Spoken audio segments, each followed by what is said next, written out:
Hello प्यारे साथियों, आप सभी को वेलकम है आपके अपने यूट्यूब चैनल एना क्लासेज में। दोस्तों हम सब यहाँ पर लेकर आए क्लास 10th का चैप्टर केमिस्ट्री 2, जिसका नाम है अम्ल, भस्म और लवण।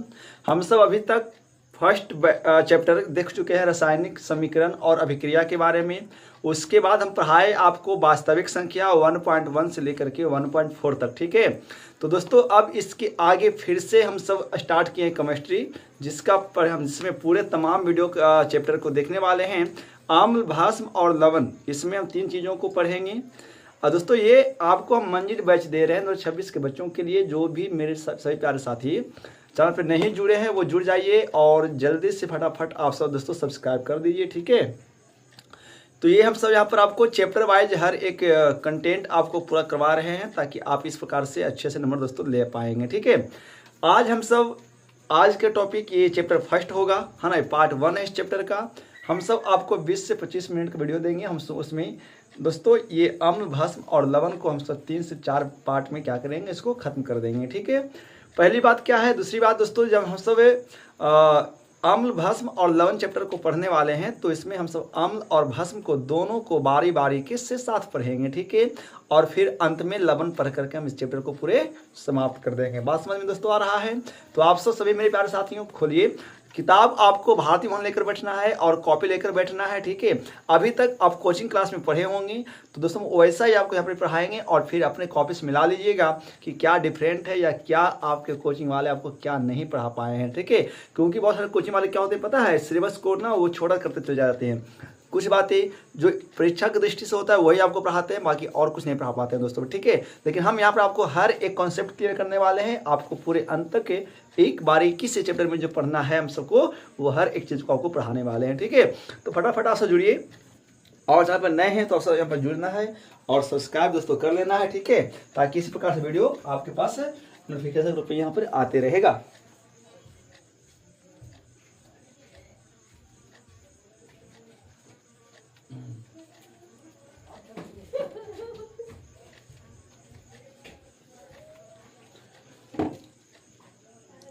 तो हम अध्याय 2 की बात करते हैं। केमिस्ट्री में हम सबको अध्याय 2 पढ़ना है, ठीक है।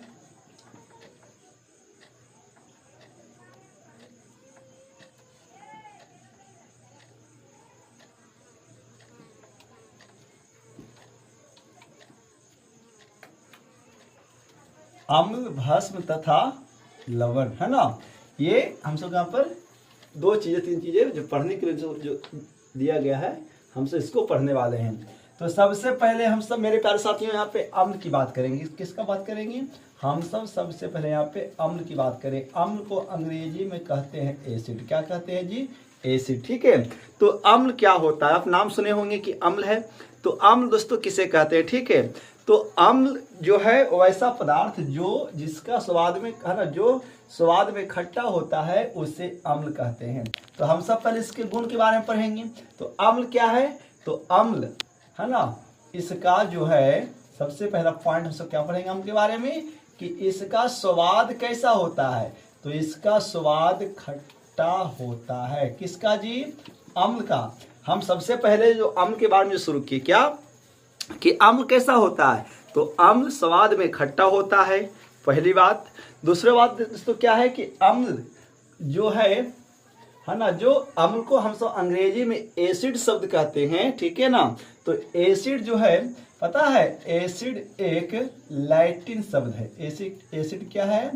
एसिड एक लैटिन शब्द है, याद रखोगे, है ना जी। एसिड क्या है? एसिड एक लैटिन शब्द है जो एसिडस से बना है। किससे बना है? एसिडस से बना है, ठीक है ना। यानी अम्ल को हम जो अंग्रेजी में एसिड कहते हैं, तो एसिड एक कौन शब्द है? याद रखिएगा, एसिड एक हमारा लैटिन शब्द है जो एसिडस से बना है, जिसका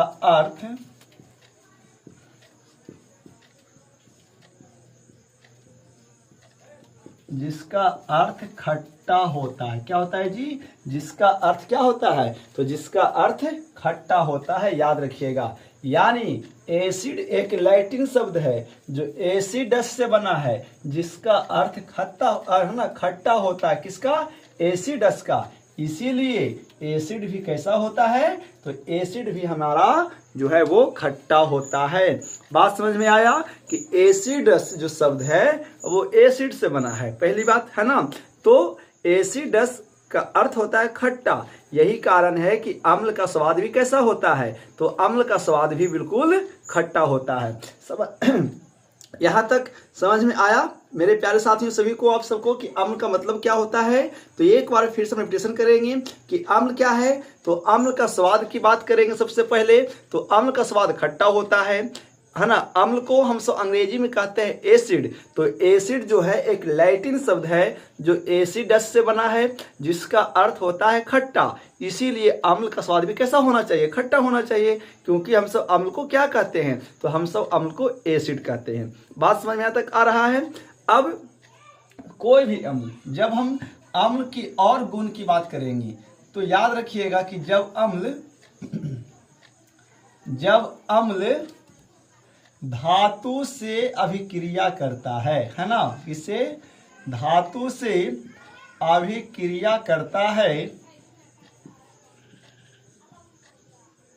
तो यह हाइड्रोजन गैस मुक्त करता है। क्या करता है जी? यह हमेशा हाइड्रोजन गैस मुक्त करता है।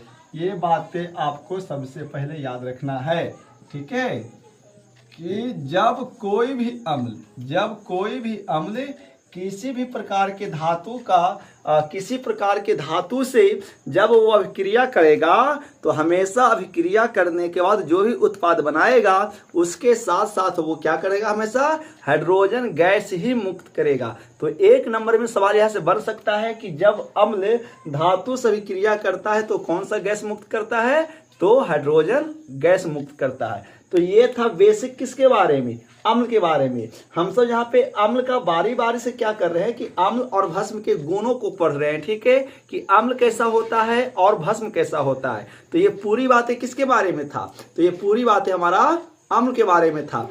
अब हम सब बात करेंगे किससे? भस्म के बारे में। तो देखिए, भस्म को हम सब भस्म को अंग्रेजी में कहते हैं बेस। क्या कहते हैं? बेस कहते हैं। तो सबसे पहले भस्म की बात करेंगे तो इसका स्वाद कैसा होता है? तो इसका स्वाद जो होता है वह कड़वा होता है। कैसा होता है? तो इसका स्वाद हमेशा कड़वा होता है। किसका? भस्म का स्वाद कैसा होता है? तो भस्म का स्वाद कड़वा होता है ना। और जब कोई भी भस्म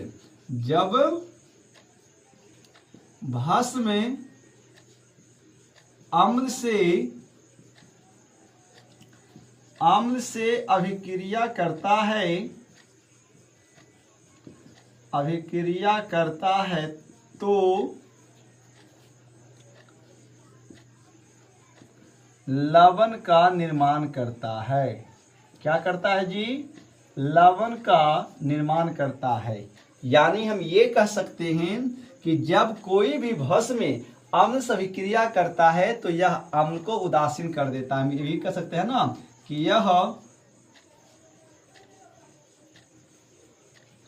यह अम्ल को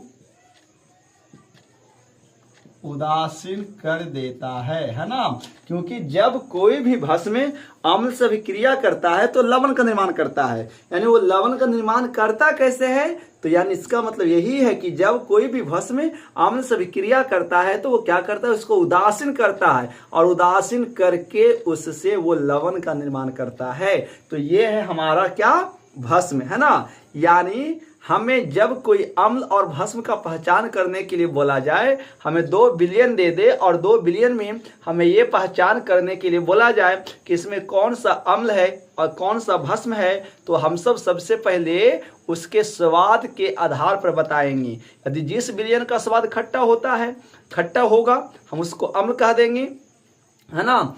और जिस बिलियन का स्वाद कड़वा होगा हम सब उसे क्या कह देंगे? भस्म कह देंगे। एक तो स्वाद पर पता करेंगे, ठीक है।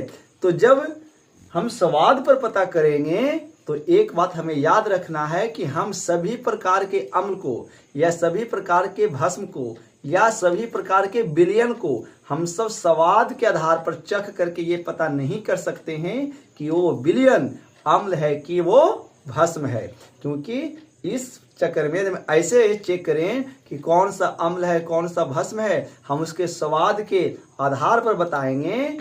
तो कुछ ऐसे विलयन हैं जो जहरीला भी होता है। अम्ल और भस्म के चक्कर में हम सब क्या होगा, हम सब का मृत्यु भी हो सकता है, जान भी जा सकती है ना। यानी हम सभी प्रकार के विलयनों को हम उसके स्वाद के आधार पर नहीं बता सकते हैं कि वो अम्ल है कि वो विलयन है। बात समझ में यहाँ तक आ रहा है कि हम सभी प्रकार के अम्ल या भस्म को हम स्वाद के आधार पर पता नहीं कर सकते हैं। ठीक है, तो अब सवाल ये उठता है कि हम सर जब कोई दो विलयन हमें दे दे तो हम उसका पता कैसे करें कि कौन से बोतल में जो विलयन है वो अम्ल है और कौन से बोतल में जो विलयन है वो भस्म है ना। तो क्योंकि स्वाद के आधार पर हम बता नहीं सकते हर चीज को कि वो अम्ल है कि भस्म है। हो सकता है कि अम्ल और भस्म के कुछ और वो जहर होगा, है ना, जिसका स्वाद करवा। तो अब हम सब यहाँ पर बात ये करेंगे कि हम क्योंकि ऐसे कई सारे विलयन हैं हम जिसको स्वाद के आधार पर पता नहीं कर सकते हैं, ठीक है, कि वो अम्ल होगा कि वो भस्म होगा। तो अब इसके आगे एक बहुत बारे रसायनिक आए जिनका नाम था आर्हेनियस। आर्हेनियस जो बताए कि हम सभी अम्ल और भस्म को स्वाद के आधार पर तो चेक नहीं कर सकते हैं, तो हम कुछ ऐसे अम्ल बताते हैं ना, या कुछ हम ऐसे तरीका को बताते हैं हम जिसके आधार पर यह भी पता कर सकते हैं कि वो विलयन अम्ल है कि भस्म है। तो आर्हेनियस ने जो विधि बताया अम्ल और भस्म को पहचानने के लिए, हम सब उसी को कहते हैं आर्हेनियस का सिद्धांत। ठीक है, तो आर्हेनियस का सिद्धांत क्या है, आर्हेनियस के अनुसार किस प्रकार से पता किया जाता है कि कौन सा विलयन अम्ल है कि कौन सा विलयन भस्म है, उसके बारे में। ठीक है, तो आइए अब हम सब बात करने वाले हैं आर्हेनियस का सिद्धांत।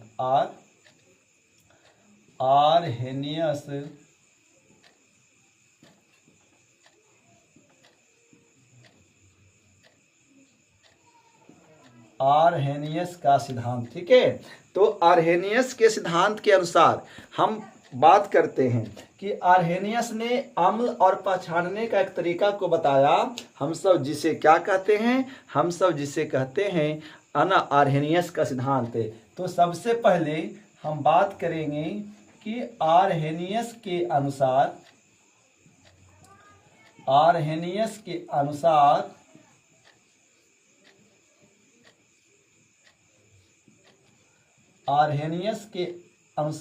अम्ल की पहचान। पहला क्या पढ़ेंगे हम सब जी, पहला हम सब पढ़ने वाले हैं कि आर्हेनियस के अनुसार अम्ल की पहचान। ठीक है, तो आर्हेनियस ने बताया ना कि वैसा पदार्थ अम्ल हो सकता है, यानी वैसा पदार्थ अम्ल हो सकता है जो जल में घुलने के बाद, है ना, यदि वो H+ आयन दे देता है तो हम सब उसको कहते हैं क्या, हम सब उसे कह देते हैं अम्ल। तो याद रखिएगा कि वैसा पदार्थ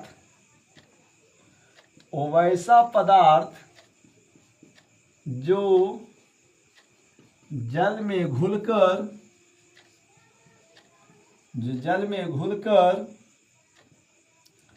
H+ आयन देता है,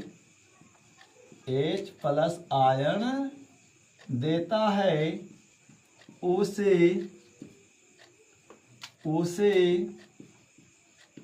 अम्ल कहते हैं। उसे क्या कहते हैं, उसे अम्ल कहते हैं। ठीक है ना, जैसे बात समझिए, हम सब यहाँ पर जैसे HCl है, अब हमें ये पता अभी नहीं है कि ये विलयन जो है वो अम्ल है कि भस्म है, लेकिन हम आर्हेनियस के अनुसार क्या जान गए बाबू कि अम्ल वैसे पदार्थ को कहेंगे जो जल में घुलने के बाद हमें क्या देगा, हमेशा H+ आयन देता है। तो जैसे यहाँ पर क्या है कि HCl एक विलयन है जिसका नाम है हाइड्रोक्लोरिक। अभी ये अम्ल है कि भस्म है, इसकी पहचान हम तुरंत कर पाएंगे। जैसे यह है एक हमारा हाइड्रोक्लोरिक। अब जो जिसको हम इसको जैसे ही जल में घोलेंगे ना, तो जल में घुलने के बाद पता है क्या करेगा, ये H+ आयन देगा और Cl- आयन देगा। तो चूंकि हम जब HCl को जल में घोले तो जल में घुल करके हमें क्या दिया, ये जल में घुल करके हमें H+ आयन दे दिया। ठीक है, तो हम सब इसको क्या बोलेंगे, यानी ये समझेंगे कि ये हमारा जो HCl है या एक क्या है, अम्ल है। बात समझ में आ रहा है। यानी इस प्रकार से आर्हेनियस ने बताया कि हम सब अम्ल किसको कहेंगे, यानी वैसा विलयन या वैसा पदार्थ जो जल में घुल जाने के बाद H+ आयन हमें प्रदान कर देता है, यानी वो हमारा क्या होगा, तो वो हमारा अम्ल होगा। ठीक है, चलिए, तो ये हो गया किसके बारे में, ये हो गया अम्ल के बारे में। अब है भस्म की पहचान। आर्हेनियस के अनुसार भस्म किसको बोलेंगे, तो याद रखिएगा, वैसा पदार्थ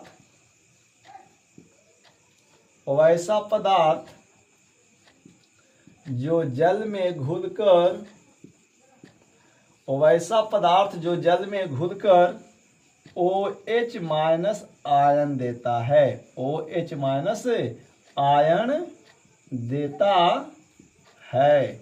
ठीक है, उसे क्या कहेंगे,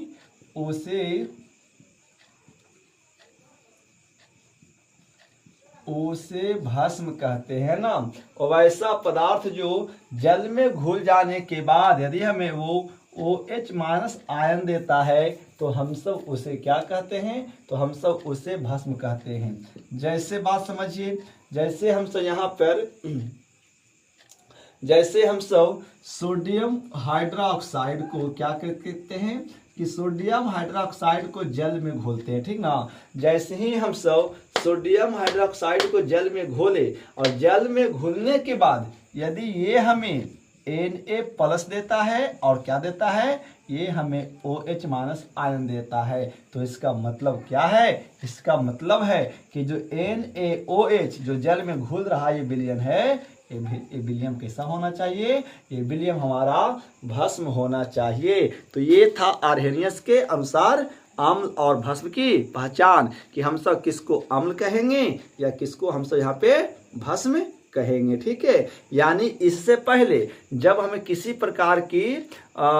किसी प्रकार के नियम तरीका नहीं पता था या किसी प्रकार के कोई रसायनज्ञ नहीं थे, तो हम सब केवल अम्ल और भस्म की पहचान कैसे करते थे, तो हम सब केवल अम्ल और भस्म की पहचान उसके स्वाद के आधार पर करते थे, कि जिसका स्वाद खट्टा होगा उसको अम्ल कह देंगे और जिसका स्वाद कड़वा होगा हम सब उसे यहाँ पे भस्म कह देंगे। लेकिन आर्हेनियस ने इसका एक क्या निकाला, उपाय निकाला, और वो सिद्धांत अपने हिसाब से दिया है, इसीलिए उनके सिद्धांत को हम सब यहाँ पे मेरे प्यारे साथियों आर्हेनियस का सिद्धांत कहते हैं। यदि 2 नंबर में या 3 नंबर में लिखने के लिए भी आएगा कि आर्हेनियस का सिद्धांत क्या है, तो हम ये कह सकते हैं क्या, कि आर्हेनियस के अनुसार अम्ल की पहचान क्या है बाबू, तो वैसा विलयन या वैसा पदार्थ जो जल में यदि घुल जाने के बाद हमें वो H+ आयन देता है, तो हम सब उसे क्या बोलते हैं, अम्ल कहते हैं। और वैसा पदार्थ जो जल में घुल करके हमें OH- आयन देता है, तो हम सब उसे यहाँ पे क्या कहते हैं,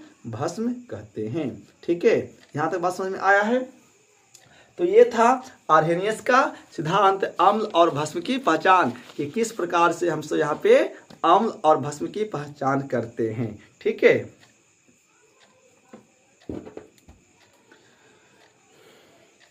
अब हम सब यहाँ पर एक बात और क्या करते हैं, कि अब हम सब यहाँ पे बात करेंगे कि अम्ल और भस्म के गुणों में अंतर पढ़ते हैं, या अम्ल और भस्म के अंतर को जानेंगे कि अम्ल और भस्म के क्या अंतर हैं उसके बारे में। ठीक है,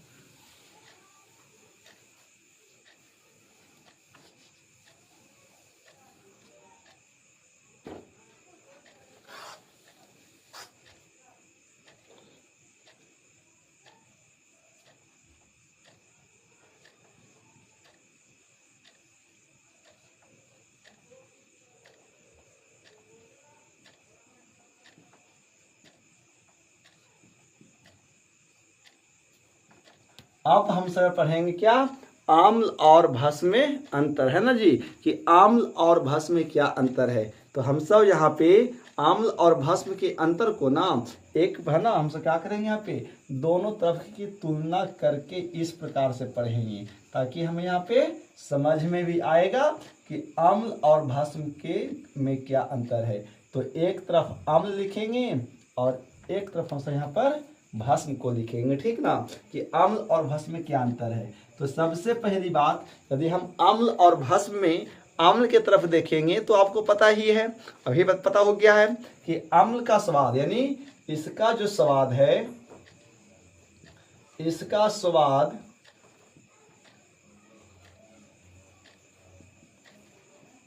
स्वाद कैसा होता है, तो इसका स्वाद खट्टा होता है। किसका? यानी अम्ल का।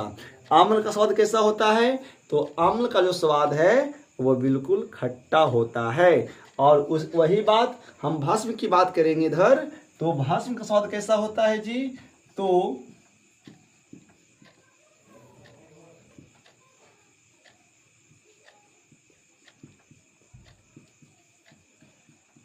इसका स्वाद कैसा होता है? कड़वा होता है। बात समझ में आया? तो ये था दोनों का फर्स्ट अंतर अम्ल और भस्म का। अब सेकेंड अंतर की बात करेंगे तो अम्ल है यानी यह जल में घुलकर क्या देता है हमें? H+ आयन देता है। याद रखिएगा, यानी जब अम्ल को हम सब जल में घोलते हैं तो ये जल में घुल करके H+ आयन देता है, और जब इसको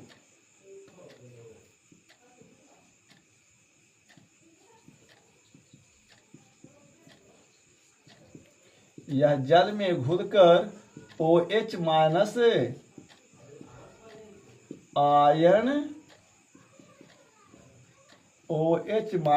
आयन देता है, ठीक है ना। ये दो बातें हम सबको बहुत समझना अच्छे तरीका से कि ये जल में घुलकर हमें कौन क्या दे रहा है उसके बारे में, ठीक है। यानी फर्स्ट अंतर क्या है? तो फर्स्ट अंतर है अम्ल और भस्म में कि इसका स्वाद कैसा होता है? खट्टा होता है यानी अम्ल का, और जब भस्म की बात करेंगे तो इसका स्वाद कड़वा होता है। अब हम यहाँ पे अम्ल के दूसरी बातों को बात करेंगे तो क्या देखेंगे कि यह जल में घुलकर H+ आयन देता है, जबकि भस्म क्या है? तो यह जल में घुलकर OH- आयन हमें देता है, ठीक है। ये हो गया दोनों अंतर। अब तीसरा अंतर की बात करेंगे, ठीक है। अब हम दोनों का एक एक एग्जाम्पल जैसे दे देते हैं यहाँ पे कि हम अभी जैसे HCl को जल में घोल दिए, तो भैया जैसे HCl को हम सब जल में घोले हैं तो ये क्या दिया है? ये हमें H+ और Cl- दिया है। और इसी प्रकार से जब हम सब भस्म को जल में घोलते हैं तो ये क्या देता है? जैसे हम सब NaOH को यहाँ पे जल में घोल दिए तो हमें ये क्या दिया है? तो ये हमें दिया है Na और ये दिया है हमें OH, है ना, आयन दिया है। तो इस प्रकार से हम सब यहाँ पे अम्ल और भस्म में ये 2-3 अंतर अभी पढ़ सकते हैं। यानी जितना पढ़े हैं हम उस आधार पर यहाँ पे अंतर दे पाएंगे, ठीक ना, कि अम्ल और भस्म में क्या अंतर है यदि सवाल पूछेगा तो। जैसे जैसे और इसके बारे में सब पढ़ते चलेंगे वैसे वैसे अंतर में हम सब और आगे लिख सकते हैं। हम सब अभी तक दो गुणों के बारे में पढ़े थे अम्ल और भस्म के बारे में, तो हम सब यहाँ पे दो एग्जाम्पल ही लिख पाए, ठीक है। और भी आगे पढ़ेंगे तो हम सब आगे और भी लिख सकते हैं, ठीक है ना। ये होता है। अब हम सब यहाँ पर क्या पढ़ने वाले हैं? तो अब हम सब यहाँ पर पढ़ने वाले हैं अम्ल और भस्म का प्रकार, है ना, कि अम्ल जो है वो कितना प्रकार का होता है और जो भस्म हमारा है वो कितना प्रकार का होता है। यदि समझ में आ रहा होगा मेरे प्यारे साथियों तो आपको अच्छे से एक लाइक करना है और प्यार से कमेंट करिएगा और उन मित्रों को शेयर करिए जो इस बार जो एग्जाम 26 में दोस्तों देने वाले हैं, ठीक ना। तो चलिए अब हम सब यहाँ पर पढ़ेंगे क्या? अम्ल का प्रकार।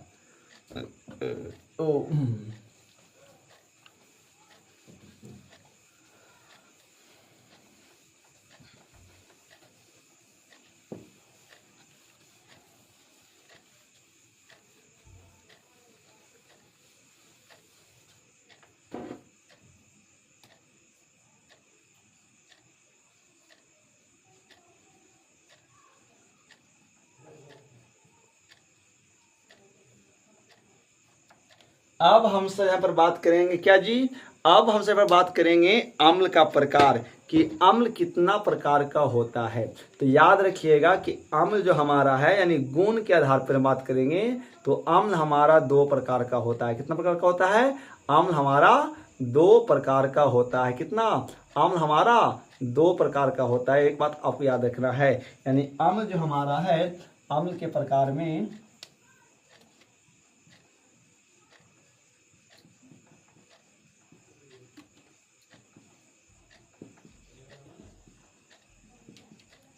अम्ल 2 प्रकार का होता है। कौन कौन?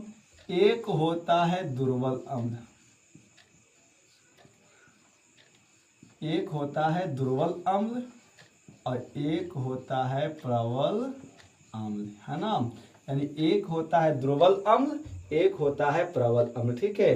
अब हमसे यहाँ पर दुर्बल अम्ल और प्रबल अम्ल की बात करेंगे तो ये कौन सा दुर्बल अम्ल होना चाहिए और कौन सा प्रबल अम्ल होना चाहिए। बात समझ यहाँ तक आ रहा है कि अम्ल जो 2 प्रकार का होता है वो कौन कौन होता है। तो यानी एक अम्ल, यानी अम्ल 2 प्रकार का, कौन कौन? एक दुर्बल और एक होता है प्रबल। तो हम यहाँ पर किसको बोलेंगे दुर्बल और किसको बोलेंगे प्रबल, वो समझने की बात है। ठीक है ना। तो जैसे बात समझिए, सबसे पहले हम दोनों को एक ही बार समझेंगे। जैसे एक बर्तन है, ठीक है। अब दोनों में इस प्रकार से विलयन हमारा भरा हुआ है और हमें पता है कि दोनों ये अम्ल है, हमें पता है कि दोनों अम्ल है। ठीक ना, ये हमें दोनों पता है पहले से, ये ऑलरेडी क्या है, हमें पता है कि दोनों तो अम्ल है। लेकिन हमें इसमें ये पहचान करना है कि कौन सा दुर्बल अम्ल है और कौन सा प्रबल अम्ल है। दुर्बल अम्ल का मतलब कमजोर अम्ल, जो थोड़ा सा कम घातक होगा, हम जिसको चख करके पता कर सकते हैं। ठीक ना। और जो प्रबल अम्ल है वो थोड़ा सा खतरनाक वाला अम्ल है, यानी हम इसे तो चख करके पता कभी कर ही नहीं सकते हैं। भले ये अम्ल है लेकिन हम ये चख करके नहीं बता सकते हैं। ठीक ना, कि इसको हम मतलब अम्ल पता है कि अम्ल है तो इसको चखना तो खट्टा लगेगा, नहीं, आप इसको चख ही नहीं सकते हैं। यहाँ पे जो प्रबल अम्ल थोड़ा सा ज़्यादा खतरनाक होता है। ठीक ना, ये खट्टा के चक्कर में ना मतलब हम सब डेथ भी कर सकते हैं। तो अब हमें कैसे पता करेंगे कि सर ये 2 बर्तन में जो विलयन है ये दोनों अम्ल है, दोनों एसिड है, लेकिन हमें ये पहचान जब करने की बारी आ जाए तो इसमें कौन सा दुर्बल अम्ल है और कौन सा प्रबल अम्ल है ना, तो वो याद रखिएगा। तो हम सबसे पहले दोनों को समझने से पहले हम यहाँ पे दुर्बल अम्ल और प्रबल अम्ल के बारे में जानने का प्रयास करते हैं। ठीक है।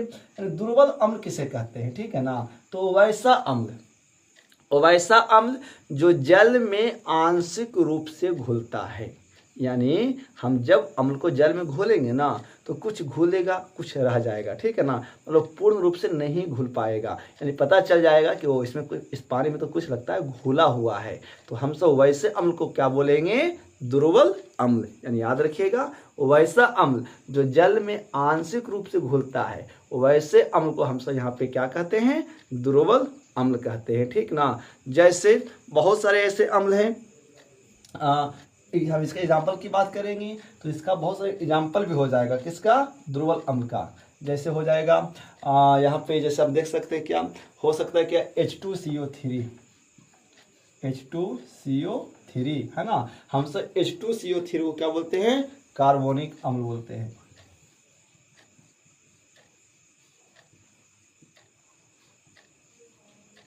कार्बोनिक अम्ल बोलते हैं ना। तो ये हमारा क्या है? यह हमारा एक दुर्बल अम्ल है। इसी प्रकार से हम एसिटिक अम्ल की बात करेंगे, CH, ठीक है, CH3 COOH, इसको बोलते हैं एसिटिक अम्ल, एसिटिक अम्ल, एसिटिक अम्ल है ना। तो ये सब क्या हमारा दुर्बल अम्ल है, जो ये सब जल में जब घोलेंगे तो ये सब क्या है कि पानी में आंशिक रूप से घुलता है, मतलब पूर्ण रूप से नहीं घुलता है। हम बताते हैं कि आंशिक क्या है और वो मतलब पूर्ण रूप से क्या। ठीक है। अब हम यहाँ पे जब प्रबल अम्ल की बात करेंगे तो वैसा अम्ल है ना जी, वैसा अम्ल जो जल में पूर्ण रूप से क्या होता है? घुल जाता है। यानी वैसा अम्ल जिसको पानी में डाले और वो पानी में डालते ही पूरा वो क्या होता है? घुल जाता है। तो हम सब उसको बोलेंगे यहाँ पे प्रबल अम्ल। ठीक है। तो ये हो गया हमारा प्रबल अम्ल। तो याद रखिएगा। अब हम प्रबल अम्ल की एग्जाम्पल की बात करेंगे। अब सब हम यहाँ पर प्रबल अम्ल की बात करेंगे तो प्रबल अम्ल में क्या आएगा? जैसे आएगा HCl, है ना, हाइड्रोक्लोरिक एसिड, ये एक हमारा क्या है, प्रबल अम्ल है। इसी प्रकार से H2SO4 हम सब इसको सल्फ्यूरिक अम्ल भी कहते हैं, तेजाब कहते हैं। तो ये भी हमारा क्या है का, ये सब प्रबल अम्ल के रूप में आएगा। फिर नाइट्रिक अम्ल है NaHNO3, तो ये सभी के सभी क्या हैं, ये हमारे प्रबल अम्ल हैं, याद रखिएगा। अब हमें यहाँ पे दो बर्तन में अम्ल दिया गया है। अब इसको पहचान करना है कि कौन सा प्रबल अम्ल है और कौन सा दुर्बल अम्ल है। तो कुछ नहीं करेंगे, क्या करेंगे पता है, हम पानी में घोलेंगे। पानी में घोल दिए और ये वाला जो अम्ल है ये पानी में आंशिक रूप से घुलता है। जैसे मान के चलिए कि इसमें मिट्टी है, इसमें चीनी है, यानी ये मिट्टी है और ये चीनी हमको पता है, ये मिट्टी और ये चीनी दोनों अम्ल हैं, हमको ये भी पता है। तो अब हमें ये पता करना है कि इसमें दुर्बल अम्ल कौन है और प्रबल अम्ल कौन है। दुर्बल अम्ल चीनी है कि दुर्बल अम्ल मिट्टी है, या तो प्रबल अम्ल मिट्टी है कि प्रबल अम्ल चीनी है ना। तो अब इसको जल में घोलेंगे हम। जैसे ही इसको जल में घोले तो देखे ना कि कुछ घुला है और कुछ उसके पेंदी में रह गया है, तो हम कहेंगे कि ओ ये जो अम्ल है ये दुर्बल अम्ल है, क्योंकि ये कहीं ना कहीं आंशिक रूप से घुल रही है, ठीक है। और जब इसको हम डाले और पानी में पूरा घुल करके एक हो गया तो हम ये कहेंगे कि ये हमारा क्या है बाबू, ये हमारा प्रबल अम्ल है। यानी इस प्रकार से हम सब यहाँ पे दुर्बल अम्ल और प्रबल अम्ल के बारे में बता कर सकते हैं, ठीक है ना। तो ये होता है अम्ल दो प्रकार का, कौन सा दुर्बल अम्ल होगा और कौन सा प्रबल अम्ल होगा। तो वैसा अम्ल जो एक बार जो जल में आंशिक रूप से घुलती है हम सब उसे दुर्बल अम्ल कहते हैं, और वैसा अम्ल जो जल में पूर्णतः घुल जाता है उसे कहते हैं प्रबल अम्ल। किनको बात समझ में आ रहा है कि दुर्बल और प्रबल क्या होता है। अब इसी प्रकार से हम भस्म के बारे में भी पढ़ेंगे आगे चल करके कि भस्म कितना प्रकार का होता है जी। तो भस्म भी हमारा जो बाबू वो भी, जब हम आगे भस्म के प्रकार की बात करेंगे तो भस्म का प्रकार है ना, भस्म का प्रकार, तो भस्म भी कितना प्रकार का होता है, भस्म भी हमारा दो प्रकार का होता है। भस्म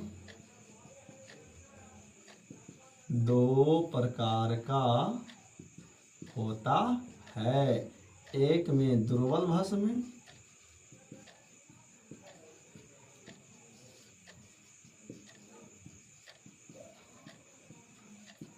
एक में प्रबल भस्म होता है, ठीक है। यानी एक में दुर्बल भस्म है और एक में प्रबल भस्म है। उसी प्रकार से यहाँ पर भी बिल्कुल यही कहानी, भस्म का भी कहानी कैसे जैसा है बाबू, तो भस्म का कहानी भी बिल्कुल अम्ल के जैसा ही है, ठीक है, कि कौन सा दुर्बल भस्म है और कौन सा प्रबल भस्म है। तो जब दुर्बल भस्म की बात करेंगे तो इसका भी प्रभाव वही होगा कि वैसा भस्म जो जल में आंशिक रूप से घुलता है हम सब उसे क्या बोलते हैं, तो हम सब उसको कहते हैं दुर्बल भस्म, और वैसा भस्म जो जल में पूर्ण रूप से घुल जाता है तो हम सब उसे क्या कहेंगे, हम सब उसे यहाँ पे प्रबल भस्म कहते हैं। बात समझ में आ रहा है ना बाबू कि कौन सा दुर्बल भस्म होगा और कौन सा प्रबल भस्म होगा। हम जो दोनों की एग्जाम्पल की बात करेंगे तो दुर्बल भस्म है क्या, तो जैसे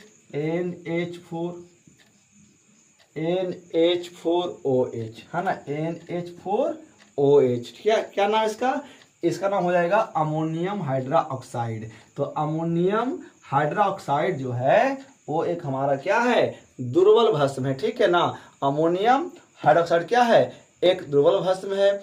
और इसी प्रकार से मैग्नीशियम हाइड्रोक्साइड जो है, मैग्नीशियम हाइड्रोक्साइड जो है ये भी एक प्रकार का क्या है, यहाँ पे ये दुर्बल भस्म है। जबकि हम प्रबल भस्म की बात करेंगे तो प्रबल भस्म में क्या क्या आएगा, तो प्रबल भस्म में जो है, ठीक है, जैसे potassium hydroxide KOH, potassium hydroxide ये एक प्रबल भस्म है, ठीक है। फिर आगे आइए सोडियम हाइड्रोक्साइड NaOH है ना, तो ये सभी के सभी क्या है, प्रबल भस्म है। और ऊपर वाला जो आप देख रहे हैं, ठीक है, ये सब दुर्बल भस्म है। अब है कि इसके आगे, यानी एक बात याद रखिएगा, भस्म का ही एक नाम और होता है क्षार। क्या नाम है जी? तो क्षार किसे कहते हैं? यानी क्षार भी ना एक प्रकार का भस्म ही होता है, लेकिन याद रखिएगा कि जो भस्म जल में घुल जाते हैं, जो भस्म जल में घुल जाते हैं, हम सब उसे क्षार कहते हैं। यानी इसका मतलब ये हुआ कि जो प्रबल भस्म है उसको बोलेंगे क्षार। यानी वैसा भस्म जो जल में घुल जाता है उसको कहते हैं क्षार। तो क्षार जल में कौन घुल रहा है? तो जल में घुल रहा है प्रबल भस्म। यानी प्रबल भस्म हमारा एक प्रकार का क्या है? क्षार है। ठीक है, इस प्रकार से हमें बाबू यहाँ पे सारी चीज़ों को याद रखना है। अम्ल और भस्म के बारे में हम सब तमाम बातों का चीज़ को देख चुके हैं। अब इसके आगे जो टॉपिक पढ़ने वाले हैं वो पढ़ेंगे कुछ अम्ल भस्म और कुछ अम्ल और भस्म कुछ के गुण पढ़ेंगे, है ना, कि जो अम्ल होता है उसका क्या क्या गुण होता है और जो भस्म होता है उसका क्या क्या दोस्तों गुण होता है। तो हम सब ये इस चैप्टर का पार्ट 1 हम आपको दिए हैं, है ना, ये इतना पार्ट तक हम आपको यहाँ पर पढ़ाने का प्रयास किए हैं। ठीक है, तो हम मिलते हैं कल के वीडियो में। कल के पार्ट 2 में इसी को हम आगे बढ़ाने वाले हैं दोस्तों। तो आप इसी प्रकार से चैनल में जुड़े रहिए, और यदि अच्छा लगता है ना इस मेरे चैनल को दोस्तों, तो आप अच्छे से लाइक और प्यार कीजिए कि हम आपको इस प्रकार अच्छे से आप यहाँ पे कमेंट करते रहेंगे। तो आशा करते हैं कि मैं ये आपका सीरीज आपको अच्छा लग रहा होगा दोस्तों। मिलते हैं कल के क्लास में, तब तक नमस्कार, जय हिंद, वंदे मातरम।